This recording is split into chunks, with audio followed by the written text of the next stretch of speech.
సంక్షేమ వేదిక నిర్వహిస్తున్న విప్ర వాగ్దేవి వైభవం గురించి మనకు వారు వీడియో పంపించడం జరిగింది. బాంబే నుండి వచ్చారు అమ్మ మనకు ఈరోజు కార్యక్రమానికి. బాంబే నుండి వచ్చారు. ఇలా చాలా మంది ఉన్నారు పెద్దవారు. చూడండి అమ్మవారు ఎంత ఏజ్ అంటే వీళ్ళందరినీ మనం ఆదర్శంగా తీసుకొని ఇంకా ముందుకు వెళ్ళాలి. అంత దూరం నుండి మన హైదరాబాదు నగరంలో బ్రాహ్మణ కుటుంబాలు ఎన్ని ఉన్నాయండి? తనకి ఇప్పుడు 88 సంవత్సరాలు ప్రయాణానికి ఓడ్చి చూడండి వచ్చారంటే మరి మీరు మీ చప్పట్లతోని వారిని అభినందిస్తారా, పాదాభివందనం చేస్తారా? ఇలాంటి పెద్దవారిని ఆదర్శంగా తీసుకొని మనం ముందుకు నడవాలి. బ్రాహ్మణ శక్తిని ఇంకా మనం పెంపొందించుకోవాలి. 2 తెలుగు రాష్ట్రాలే కాదు, భారతదేశం మొత్తము శాఖా భేదం లేకుండా, ప్రాంత భేదం లేకుండా మహిళా శక్తి ముందుకు నడవాలి. జై బ్రాహ్మణ, జై బ్రాహ్మణ.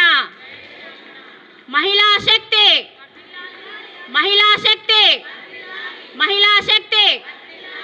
అగ్రకులమైన బ్రాహ్మణ సమాజానికి నా హృదయపూర్వక శుభాకాంక్షలు, శుభాశీస్సులు, ధన్యవాదాలు. మీరందరూ ఎన్నో పనులున్నా కూడా ఈ విధంగా విచ్చేసి ఇంతమంది శ్రమ కోర్చి చేస్తున్నటువంటి ఈ దిగ్విజయ వేదికను అలంకరించి ఈ వేడుకను ఘనంగా నిర్వహిస్తున్నందుకు చాలా సంతోషం. అగ్రకులంగానే ఉండాలి. నేను బొంబాయిలో ఉంటాను, వచ్చాను. ఈ వేదికకు వీళ్ళు రమ్మన్నారు, వీళ్ళంతా సెలెక్ట్ చేశామని. సరే బాంబే నుంచి వచ్చాను, చెప్పమంటున్నారు 4 మాటలు. మన అగ్రకులంగానే ఉండాలండి. ఎప్పుడు కూడా ముందు వరుసలోనే ఉండాలి. మనకు మనోబలం, ధైర్యము, సంకల్ప బలం ఉంటే చాలు. దైవానుగ్రహం అదే వస్తుంది. మనం గాయత్రి మంత్రోపాసకులం. మనకి ఎలాంటి జంకు ఉండకూడదు.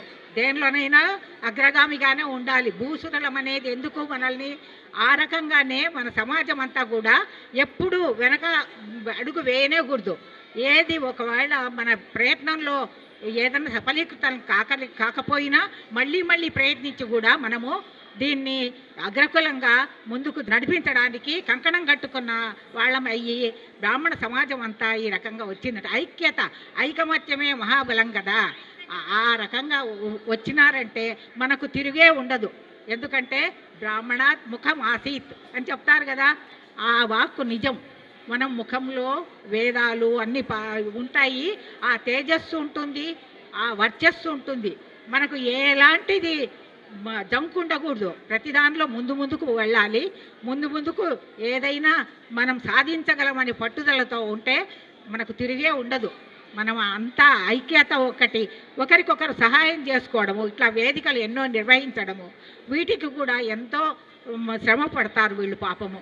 దీనికంతా కూడా మన సమాజం అంతా కూడా ఏకమయ్యి మాదని వేరేగా అనుకోకుండా మనందరిది అనుకునే ఐక్యతా భావంతో ఏం ప్రయత్నం చేసినా కూడా అంతే కూడా దైవానుగ్రహంతో సఫలీకృతం అవుతుంది. నాకు ఈ అవకాశం ఇచ్చిన విప్ర వాగ్దేవి వైభవ వేడుక కమిటీ మెంబర్లకు వాళ్ళందరికీ కూడా నా ధన్యవాదాలు సమర్పించుకుంటూ. Hi, this is rocket Raghava. Please like and subscribe బ్రాహ్మణ సంక్షేమ వేదిక యూట్యూబ్ ఛానల్. బ్రాహ్మణ సంక్షేమ వేదిక యూట్యూబ్ ఛానల్కి సబ్స్క్రైబ్ చేయండి. Thank you.